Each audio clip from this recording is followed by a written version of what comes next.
दुल्हन। इसके मनमोहक गीत जरूर सुने। यदि अच्छा लगा तो चैनल सब्सक्राइब जरूर करें। Singing by Naman ji Yadav. अभी आप सुन रहे हैं प्लैनेट म्यूजिक की शानदार प्रस्तुति। डीजे सुमित सतीश रैमा। डीजे सुमित सतीश रैमा। मेरा जिंदगी में मैथिली दुल्हन आ गया, मिथिलांचल में छा गया। प्यार हमारा से के लेला दोसर से शादी रचाई गे जान।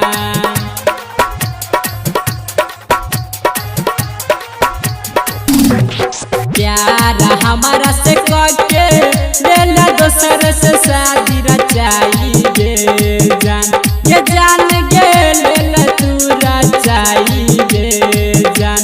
ये जान हमारा जिंदगिया में दिल अगिया लगाई गे जान। ये जान हमारा जिंदगिया में दिल अगिया लगाई गे जान। प्यार हमारा से के बेला दोसर से शादी रचाई गे जान। ये जान गे लेला तू रचाई गे जान। ये जान हमारा जिंदगिया में दिल अगिया लगाई गे जान। ये जान हमारा जिंदगिया में दिल अगिया लगाई गे जान।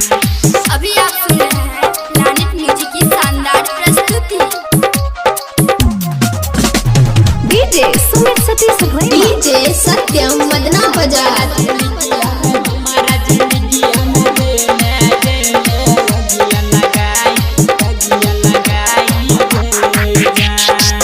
बचपन से करे रहियो तोरे से प्यार गे। कर दिलही दिलवा में तेरे यार पार गे पार गे। बचपन से करे रहियो तोरे से प्यार गे।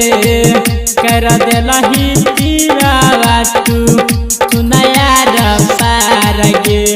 तोरे के खातिर जान छोड़लियो पढ़ाई गे जान। ये जान गे छोड़लियो पढ़ाई गे जान। ये जान सैयो लही दोसर से मनिया भराई गे जान। ये जान हमारा जिंदगिया में दिल अगिया लगाई गे जान। अभी आप सुन रहे हैं प्लैनेट म्यूजिक की शानदार प्रस्तुति।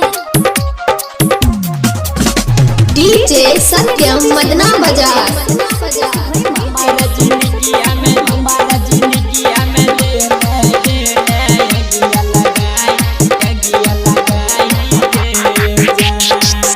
कहै छौ सुमन किसन एतै बड़ा याद गे। हमारा जिंदगिया तू केल बर्बाद गे। कहै छौ धीरज अंकुश एतै बड़ा याद गे।